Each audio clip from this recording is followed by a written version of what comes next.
نستعينه ونستغفره ونؤمن به ونتوكل عليه ونعوذ بالله من شرور أنفسنا ومن سيئات أعمالنا. من يهده الله فلا مضل له ومن يضلله فلا هادي له. ونشهد أن لا إله إلا الله وحده لا شريك له. ونشهد أن سيدنا ومولانا محمدا عبده ورسوله. أما بعد،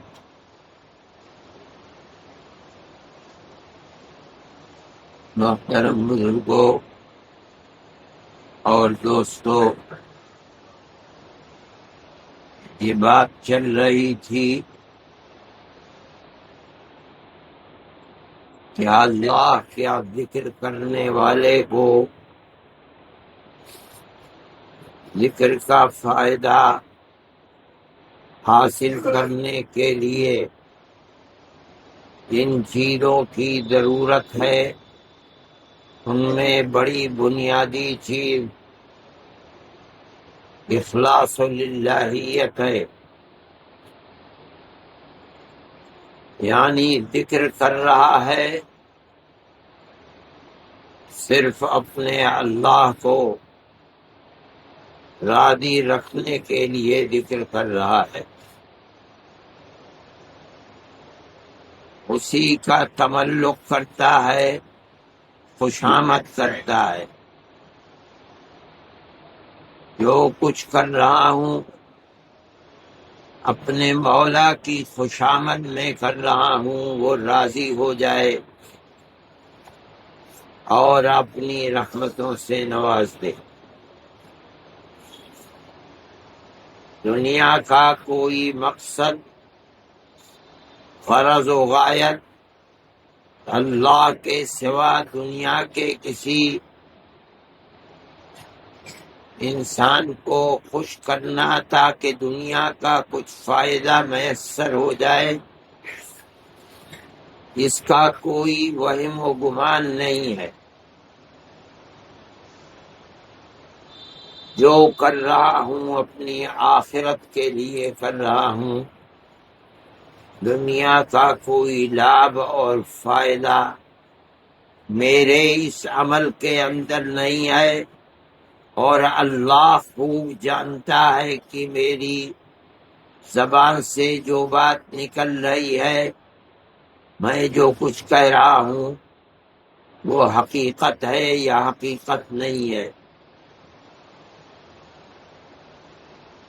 یہ وہ بنیادی چیز ہے کہ اللہ کا ذکر ہی نہیں بلکہ ہر چیز، ہر عبادت، نماز، روزہ، حج، صدقہ،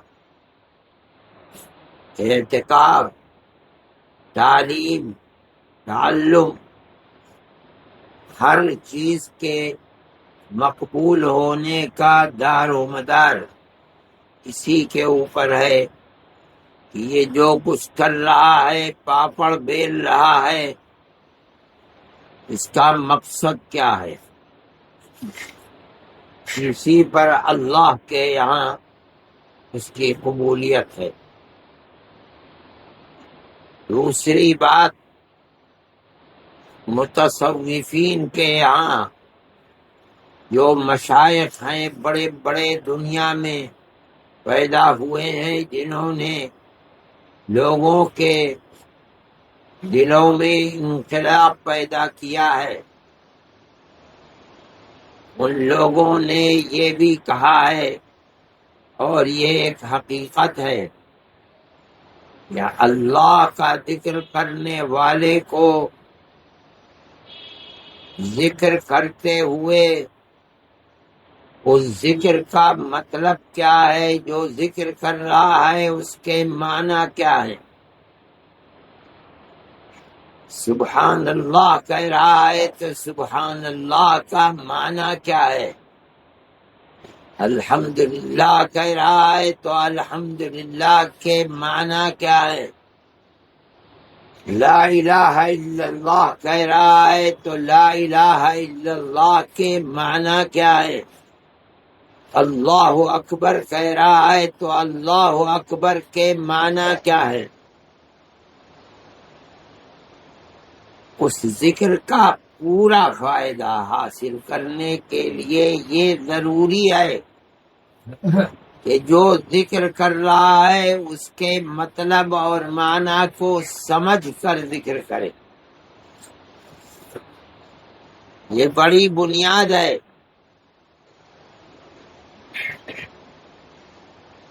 اللہ کا ذکر کرنا بغیر سمجھے نہیں سمجھتا کہ ہے کیا چیز۔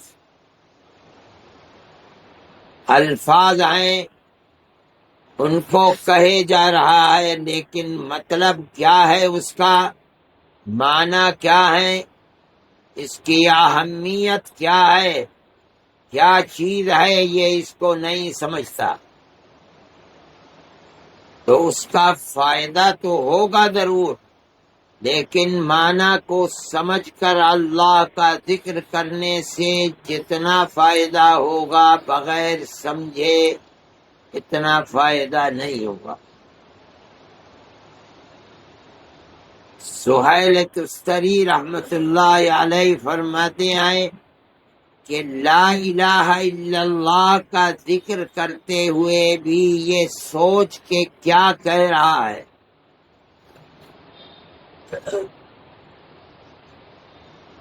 یہ ذکر ہے جس کو کہا جاتا ہے نفی۔ لا کا مطلب ہے نہیں ہے، الا اللہ کا مطلب ہے اللہ کے سوا کوئی نہیں ہے۔ اور مطلب کیا ہے اس کا، کس چیز کو کہہ رہا ہے؟ کوئی میرا معبود نہیں ہے اللہ کے سوا۔ اس کا مطلب یہ ہے، معبود کا مطلب یہ ہے کہ جو معبود ہوتا ہے عابد اس کے حکم کا پابند ہوتا ہے۔ اللہ معبود ہے، اس کے حکم کا عابد، عبادت کرنے والا اپنے معبود کا پابند ہے۔ وہ جو کہتا ہے اس کی تابعداری کرتا ہے، جس چیز سے روکتا ہے اس سے اپنی زندگی کو پاک کرتا ہے۔ کیوں؟ اس لیے کہ میں نے اس کو اپنا معبود بنا لیا ہے۔ یہ مطلب ہے معبود ہونے کا، اور یہ مطلب ہے عابد ہونے کا۔ اگر کسی شخص نے یہ دعویٰ کیا ہے کہ اللہ میرا معبود ہے، تو اس دعوے کا مطلب کیا ہوا؟ مطلب یہ ہوا کہ میرا معبود اللہ ہے، تو اب میں دنیا میں اپنے آپ کو نہ کسی کے حکم کا پابند مانتا ہوں علاوہ اللہ کے، اس لیے کہ میرا معبود تو وہی ہے۔ یہ مطلب ہے لا الہ الا اللہ کا۔ اگر کوئی آدمی اپنی خواہشات نفس کے پیچھے چلتا ہے، دل کہتا ہے داڑھی منڈا، اللہ کہتا ہے داڑھی رکھ اپنے رسول کی زبانی، تو اس نے اپنا معبود اللہ کو نہیں بنایا۔ اللہ کہتا ہے شراب نہ پی، دل کہتا ہے شراب پی اور پیتا ہے، تو اس نے معبود اللہ کو نہیں بنایا۔ معبود کا مطلب تو یہ ہے کہ جس کو معبود بنایا ہے اس کی اطاعت کرے۔ اللہ کہتا ہے گناہ نہ کر، دل کہتا ہے کہ گناہ کر۔ اللہ کی بات نہیں مانتا، اپنے دل کی اچھا اور خواہش پر چل رہا ہے، اللہ اس کا معبود نہیں ہے۔ اس کا معبود تو اس کی خواہشات نفس ہیں، اس لیے کہ انہی کے پیچھے تو چلتا ہے۔ قرآن یہی کہتا ہے، خواہشات نفس کا اطاعت کرنے والا، اللہ کی اطاعت نہ کرنے والا، خواہشات نفس کے پیچھے چلنے والا، اللہ کی اطاعت نہ کرنے والا، اس کا مطلب ہے کہ اس نے اپنا معبود اور اپنا اللہ اپنی خواہشات نفس کو بنا لیا۔ افرأیت من اتخذ الہہ ہوا، اے مخاطب تو نے دیکھا ہے ایسے آدمی کو جس نے اپنی خواہشات نفس کو اپنا اللہ بنا لیا، معبود بنا لیا۔ کیا مطلب ہے خواہشات نفس کو اللہ؟ یعنی اللہ کے حکم کو پیٹھ کے پیچھے ڈال کر جو کچھ دل کہتا ہے، نفس کہتا ہے، اس کو آگے بنا کر اسی پر چلتا ہے، اس کے پیچھے چل رہا ہے۔ تو اللہ کہتا ہے کہ اس نے خواہشات نفس کو اپنا اللہ بنا لیا، میں اس کا اللہ نہیں۔ اگر میں اس کا اللہ ہوتا تو خواہش نفس جو کہتی ہے اس کو ٹھوکر مارتا، میں جو کہتا ہوں اس پر چلتا، اس پر نہیں چلتا۔ جو میں کہتا ہوں اسے پیٹھ کے پیچھے ڈالتا ہے۔ دل جو کہتا ہے خواہش نفس،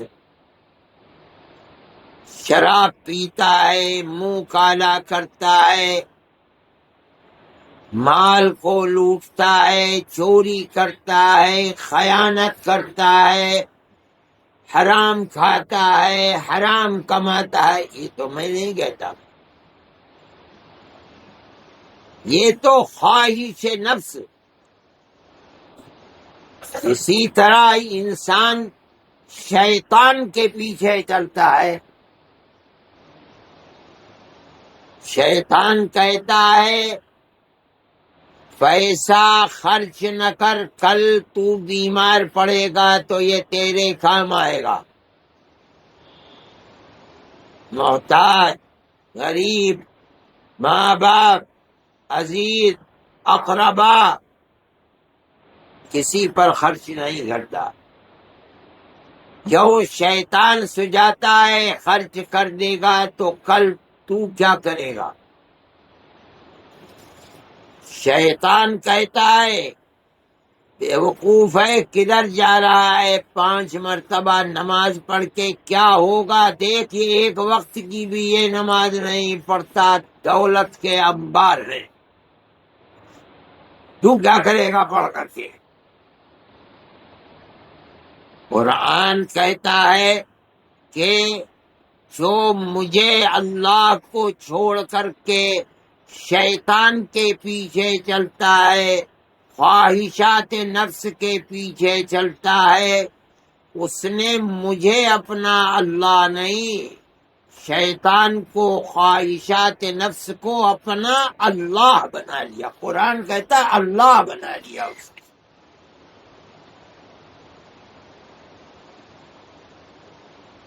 یہ بات سمجھ کر سمجھنا چاہیے کہ ذکر کرنے والا کہتا ہے لا الہ،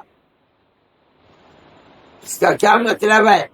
کہتا ہے میرے دل میں میرا کوئی معبود نہیں، مجھے کسی سے محبت نہیں، نہ خواہشات نفس سے نہ شیطان سے کہ میں اس کے پیچھے پیچھے چلوں۔ اگر دل میں میرے کوئی رچا بسا ہے جس کے پیچھے پیچھے مجھے چلنا ہے، چلتا ہوں، محبت رکھ ایک اللہ۔ یہ مطلب ہے لا الہ کا، اور یہ مطلب ہے اللہ کا۔ اللہ کا مطلب ہے مطاع، جس کی اطاعت کی گئی، جس کے حکم کو مانا گیا، جس کے حکم کے سامنے ہر ایک کے حکم کو ٹھوکر مار دی گئی، وہ اللہ ہے۔ تو لا الہ کا مطلب ہے کہ کوئی میرا معبود نہیں ہے، نہ میں کسی کا کہنا مانتا ہوں، نہ کسی کے پیچھے چلتا ہوں۔ اگر چلتا ہوں، اگر کہنا مانتا ہوں تو صرف اللہ، اور یہی ایمان کی بنیاد ہے۔ ایمان تو کہتے ہی ہیں لا الہ، کوئی میرا مولا نہیں، معبود نہیں، کوئی میرا مطاع نہیں ہے جس کے پیچھے چلوں۔ اگر ہے میرا مطاع اور معبود تو صرف ایک اللہ ہے، اسی کو تو ایمان کہتے ہیں۔ جس کو کہا افضل الذکر لا الہ الا اللہ، یہی تو بنیاد ہے ایمان کی، یہی بنیاد ہے جنت میں جانے کی، یہی بنیاد ہے جہنم سے نجات کی۔ جس کے دل میں یہ نہیں ہے، اس کے دل میں ایمان نہیں ہے، وہ جنت سے محروم ہے، جہنم سے چھٹکارا اس کے لیے نہیں ہے۔ یہ وہ ذکر ہے، عجیب و غریب چیز ہے، ساری دنیا کے اندر اس عقیدے اور ذکر میں صرف اور صرف مسلمان ہے۔ مسلمان یعنی حضرت محمد صلی اللہ علیہ وسلم کی امت کے سوا دنیا میں کوئی بھی ایک طرف سے دوسری طرف چھان لو، کوئی اللہ کو اپنا معبود اور اللہ مانتا ہی نہیں۔ ہر ایک اللہ کے سوا کسی اور کو اپنا اللہ بنائے ہوئے، چاہے بت کو بنائے، چاہے حضرت عیسیٰ اور ان کی ماں کو بنائے، چاہے حضرت عزیر کو بنائے، چاہے دنیا میں کسی کو بنائے، اگر اس عقیدے میں کہ کوئی میرا معبود نہیں ہے، اگر ہے تو صرف ایک اللہ ہے جو زمین و آسمان کا بنانے والا ہے، عزت و ذلت کا مالک ہے، دولت دینے والا ہے، اولاد دینے، کوئی اس کے سوا معبود نہیں ہے۔ یہ عقیدہ صرف اور صرف امت محمدیہ، آقائے نامدار حضرت محمد صلی اللہ علیہ وسلم کی امت کا ہے۔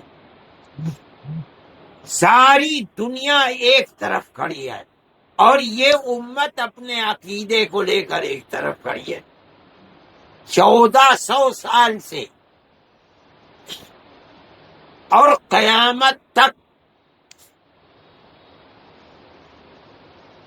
یہ ہے شرک اور یہ ہے توحید۔ ایک طرف شرک ہے، دوسری طرف توحید ہے، مگر توحید کے ماننے والے جو اپنے اللہ کو مانتے ہیں،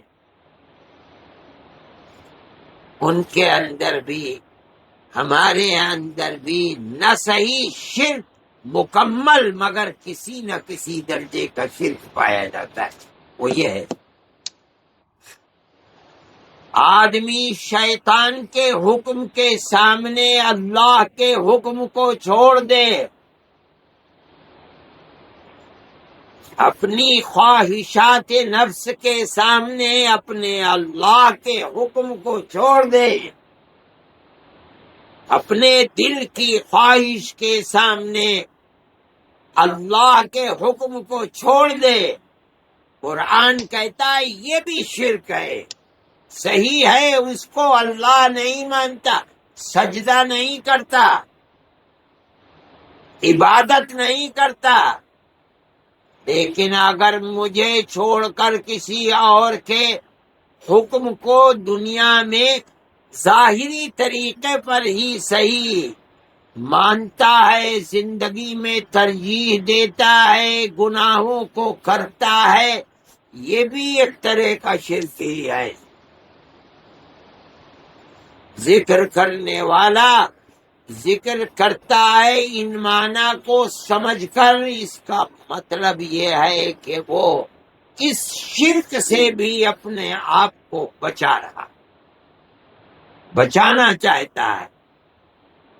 یہ بات سمجھنی چاہیے، ورنہ اس کا بڑا خطرہ ہے کہ اس چھوٹے شرک کو کرتے کرتے کہیں دل سیاہ نہ ہو جائے، خدا نہ خواستہ بڑے شرک کے اندر مبتلا ہو کر نہ مر جائے۔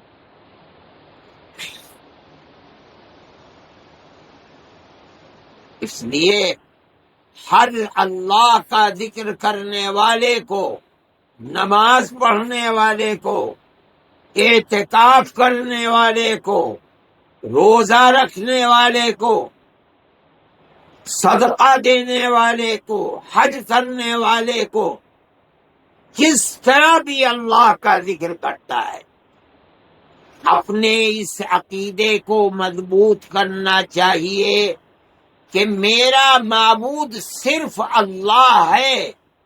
جہاں ٹکراؤ ہوگا خواہش نفس اور حکم الہی کا، خواہش نفس کو ٹھوکر ماروں گا، جہاں ٹکراؤ ہوگا شیطان کا اور میرے معبود کا، وہاں شیطان کو ٹھوکر ماروں گا۔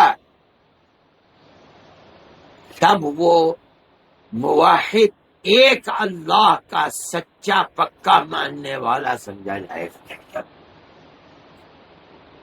جس طرح اپنی دنیا کو چھوڑ چھاڑ کر کے صرف اللہ کی قربت حاصل کرنے کے لیے مسجد میں آ کر بیٹھ گئے،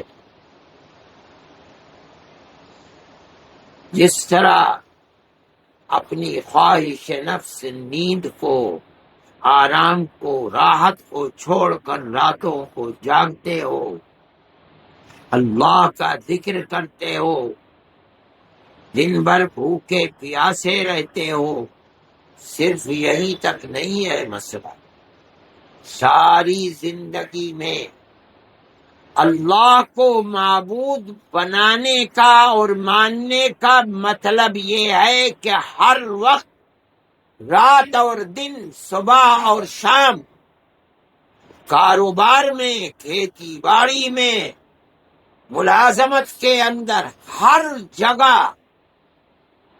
ہر وقت موازنہ ہوگا کہ جو کر رہا ہوں، جدھر قدم بڑھا رہا ہوں، جدھر ہاتھ اٹھا رہا ہوں، جدھر چل رہا ہوں، جو لے رہا ہوں، جو دے رہا ہوں، اللہ کا حکم کیا ہے اور میرے دل کی چاہت کیا ہے۔ ایک کو ترجیح دینا ہی دینا ہے، ایک اللہ کو اپنا معبود بنانے والے کے لیے ضروری ہے کہ وہ صرف اور صرف اللہ کے حکم کو ترجیح دے اور ہر خواہش کو چھوڑ دے۔ نہیں تو قرآن کے اس حکم کے مطابق اللہ فرما رہا ہے اس نے اپنا معبود مجھے نہیں، اس نے تو اپنا معبود ہوا اپنی خواہشات نفس کو بنا رکھا ہے۔ قرآن کے یہ کلمات ہر مسلمان کو چونکا دینے والے، اس کو خوب غور و خوض سے سمجھنا چاہیے۔ اسی لیے صوفیاء کی نظر تو حقائق پر ہوتی ہے۔ جب ابتدا اسلام کی تھی، 13 سال تک نبی کریم علیہ الصلاۃ والسلام نبی بننے کے بعد مکہ معظمہ میں رہے، رات اور دین کی تبلیغ کرتے رہے، لیکن مشرکین نے ظلم اور زیادتی کے پہاڑ آپ پر اور گنے چنے انگلیوں پر کچھ جو آپ کے متبع تھے، پیچھے چلنے والے ایمان لائے تھے، ظلم کے پہاڑ توڑ دیے۔ مگر رسول اللہ تو اپنے اللہ کے حکم کا پابند ہے۔ صحابہ عاجز آ گئے، اجازت مانگی کہ یا رسول اللہ ہم ان کے ظلم سے نکل جائیں اور جا کر اللہ کی عبادت کریں، یہاں تو عبادت کرنا بھی مشکل ہے، آپ نے اجازت دے دی، جاؤ۔ حبشہ چلے گئے، وہاں کا بادشاہ اللہ کا ماننے والا تھا، عیسائی تھا، وہاں چلے گئے، مگر اللہ کا نبی نہیں ہے، وہ تو حکم کا پابند ہے۔ جب اللہ نے حکم دیا تو اب آپ چھوڑ کر مکہ معظمہ کو اللہ کے حکم کے مطابق ہجرت کر گئے۔ ہجرت کے معنی چھوڑ دینے کی، مکے کو چھوڑ دیا اور چلے گئے مدینہ منورہ۔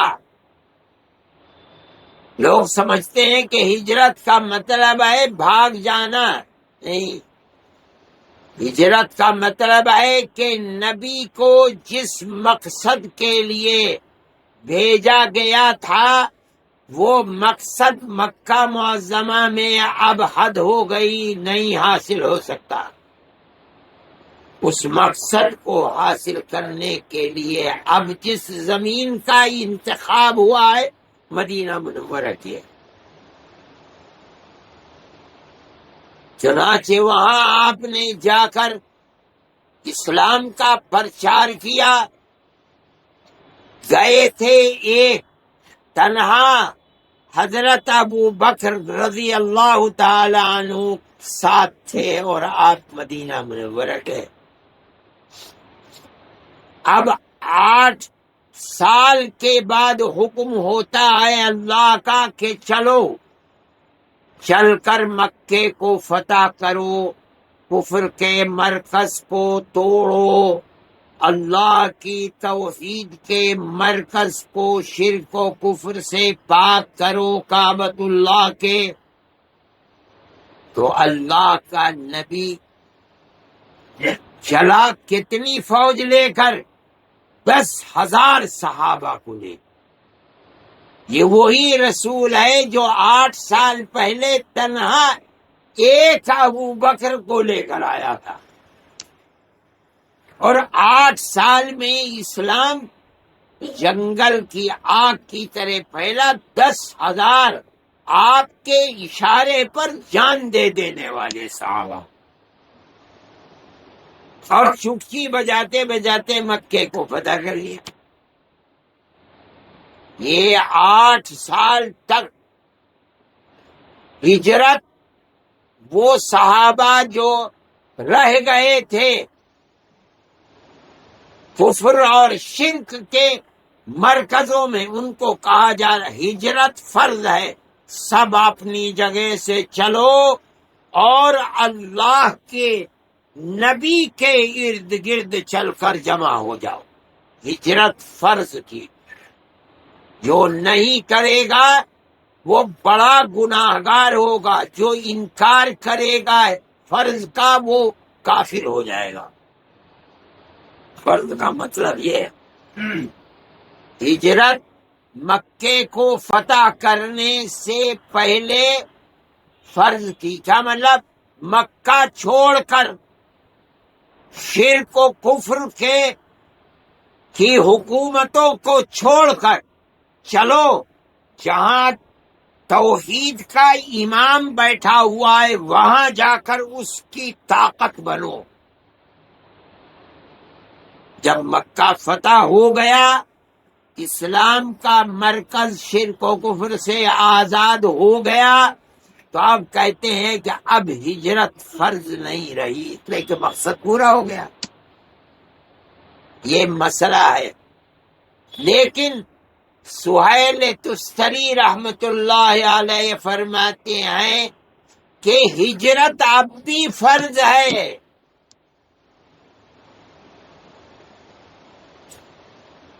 اگرچہ محدثین کا مسلک اس ہجرت کے لیے، یعنی شرک و کفر کے مرکز کو چھوڑ کر ہر مومن ہجرت کر کے رسول اللہ کے قدموں میں پہنچے، وہ ختم ہو گئی۔ مگر یہ فرماتے ہیں صوفی حضرات ہجرت اب بھی فرض ہے۔ مگر کون سی ہجرت؟ ہجرت کے معنی بدل دیے۔ ہجرت کے معنی ہے چھوڑنا۔ اس لیے فرماتے ہیں ہجرت فرض ہے، مگر کون سی ہجرت؟ فرماتے ہیں ہجرت فرض ہے گناہوں کو چھوڑ کر ایک اللہ کی اطاعت کی طرف ہجرت کرنا۔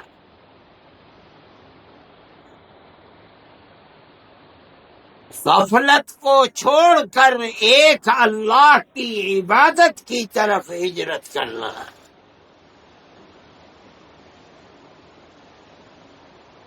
یہ ہجرت فرض ہے۔ نفس اور خواہشات نفس کے پیچھے چلنے کو چھوڑ کر ہجرت کر کے ایک اللہ اور اس کے رسول کی اطاعت کی طرف چلنا، یہ ہجرت فرض ہے۔ اور جو اس ہجرت کو نہیں کرے گا تو اس کا مطلب وہی ہے جس کو قرآن کہتا ہے اس نے اپنا اللہ زمین و آسمان کے بنانے والے کو نہیں، اس نے تو اپنا اللہ خواہشات نفس، شیطان، دنیا کا راحت و آرام، اس کو اپنا اللہ بنا رکھا ہے، وہ اللہ نہیں ہے۔ اگر اس کو اللہ مانتا تو غیر اللہ کو، چاہے وہ خواہشات نفس ہوتا، دنیا ہوتی، مال اولاد ہوتی، ہر ایک کچھ اس اللہ کی اطاعت کرتا۔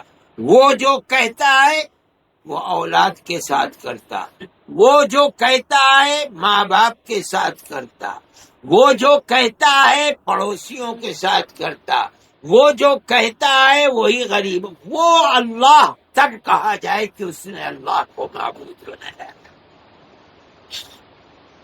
یہ مطلب ہے لا الہ کا، میرے دل میں کوئی معبود نہیں ہے، چاہے وہ بڑے سے بڑا شرک ہوگا، مطلب بت، کوئی اور عزت دینے والا، ذلت دینے والا، کوئی اور زمین و آسمان بنانے چاہیے، یا کوئی مطاع جس کے پیچھے چلوں میں اللہ کے سوا، چاہے شیطان، چاہے دنیا کی محبت، چاہے مال و متاع، کوئی میرا معبود، کیا مطلب اس کے پیچھے چلنے والا نہیں، الا اللہ، میرا معبود تو اللہ ہی ہے جو میرے دل کے میرا محبوب ہے، میرے دل کو اس سے محبت ہے۔ یہ مطلب ہے اللہ کے ذکر کا، الا اللہ، اللہ ہی اللہ ہے، اللہ کے سوا کوئی نہیں۔ اللہ اللہ، بس اللہ ہی اللہ ہے، اس کے سوا کوئی تیرے دل میں نہیں۔ یہ وہ ذکر ہے کہ جس کو کہا گیا ہے افضل الذکر، اللہ کے ذکروں میں سب سے افضل۔ کیوں؟ یہ ایمان کی بنیاد ہے، بغیر اس کے نہ کوئی جنت میں جا سکتا ہے اور نہ بغیر اس کے کوئی جہنم سے نجات پا سکتا۔ میرے بھائی، ذکر ہی کرنے کے لیے اعتکاف میں آئے ہو، بیٹھے ہو، اپنے قلب کو، اپنے دل کو ہر دنیا کی محبت سے آزاد کر کے اللہ کی محبت کو بھاری بنانا چاہیے۔ اگر یہ بھاری بنے گی تب تو اس کا فائدہ ہوگا، ورنہ میں یہ نہیں کہتا ہوں کوئی فائدہ نہیں، جیسا فائدہ ہونا چاہیے ویسا فائدہ نہیں ہوا۔ مقبولیت ہونی چاہیے، ویسی مقبولیت نہیں ہوگی، جس کا نقصان کیا ہوگا؟ جو میں نے کل کہا تھا، قبولیت کی دلیل یہ ہے کہ جو کچھ خدا نے توفیق یہاں دے رکھی ہے، رمضان کے بعد بھی وہ توفیق خدا کی طرف سے باقی رہے۔ رونا اللہ کے سامنے، تہجد کا پڑھنا، اللہ کی اطاعت کے لیے تیار رہنا، اپنے دل کو خدا کی محبت کی طرف لگانا، جو آج کل ہو رہا ہے وہ باقی رہے اگر کل، تو یہ دلیل ہے قبولیت کی۔ اور اگر خدا نخواستہ وہ چیز ختم ہو گئی وقت گزرنے کے بعد، یعنی رمضان کا مہینہ گزرنے کے بعد، تو یہ ایک علامت ہے اس بات کی کہ جو کیا ہے وہ خدا نخواستہ مقبول نہ ہو سکتا۔ اللہ ہم سب کو صحیح عمل کرنے کی توفیق عطا فرمائے، ہمارے ایمان کو مستحکم فرماؤ، اور اللہ اپنی اور اپنے حبیب حضرت محمد صلی اللہ علیہ وسلم کی سچی محبت ہمارے دلوں میں پیدا فرمائے، اور اللہ ہی ہمارا مطاع بن جائے اور ہمیں اپنا سچا مطیع و فرما بردار۔ صلی اللہ تعالی علیہ